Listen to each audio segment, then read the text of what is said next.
carried lanterns, the women whispered prayers under their breath. Children were kept indoors, their mothers fearful that the same fate might befall another innocent soul. The entire community seemed to pause, frozen in grief yet bound together by the mission of finding Miriam. Local authorities attempted to assist, but the cultural divide made the search unusual. The Amish avoided cameras, resisted detailed questioning, and insisted on solving things the Amish way. Still, the police brought in dogs to track scents, combed through ditches, and checked the nearby creeks. Yet the bloodhounds could only follow her trail for a few hundred feet before it simply vanished. The strangeness of this baffled the officers. How could a child walking on soft dirt leave only a few prints and then nothing at all? It was as though the earth had swallowed her whole. Every night, the community lit candles in their windows, hoping Miriam would see the flickering lights and find her way back. Mothers held their children closer during bedtime prayers, and fathers walked the boundaries of their farms with lanterns, determined to keep watch.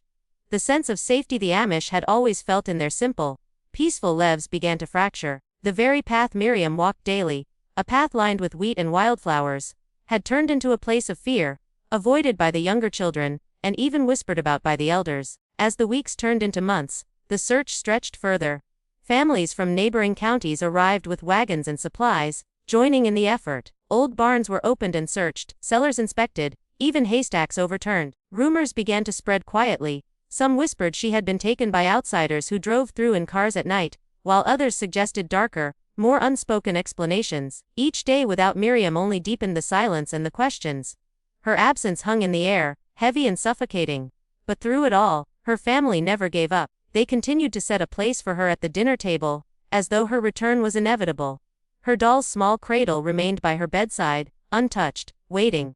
Neighbors noted how Miriam's mother often sat in her rocking chair, hands folded, staring out the window at the long dirt road, as if expecting her daughter to appear at any moment. Faith kept them searching, but the silence of the fields offered no answers. Miriam was gone, and with each passing day, hope was tested more severely. By the summer of 1987, 2 years after Miriam's disappearance, the once vibrant search had begun to fade. Investigators had exhausted every lead, and the Amish community, though steadfast in prayer, had grown weary from endless nights of unanswered questions. The flyers that once plastered gas stations and post offices were now yellowed and curling, often ignored by passersby. The name Miriam Stoltzfus, once spoken with urgency, was now whispered in hushed tones, as though saying it aloud might awaken an unbearable grief. Police files on the case grew thick, but inside them lay nothing substantial, just vague sightings, conflicting testimonies, and photographs of the woods that offered no clues. The small footprint found near the fence post was documented, but it led nowhere.